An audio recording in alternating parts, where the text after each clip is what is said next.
पाक फौज के शोबा ताल्लुकात आमा ISPR के मुताबिक army chief general Asim Munir ने corps commander headquarters Lahore में Lahore chamber of commerce and industry LCCI के नुमाइंदों और अहम कारोबारी शख्सियात से मुलाकात की। मुलाकात में मुल्की मुआशी सूरत हाल पर तबादला ख्याल किया।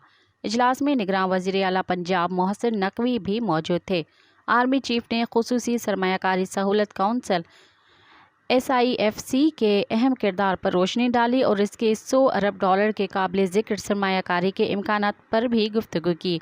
उनका कहना था कि तवक्का है कि ये सरमायाकारी सऊदी अरब, मुत्तहदा अरब अमारात, कुवैत और दीगर ममालिक से आएगी। मज़ीद ख़बरन ऐं तफ़सीलात लाइ विज़िट कयो असांजी वेबसाइट www.awamiNewsHD.com ऐं ॾिसंदा रहो अवामी न्यूज़ HD।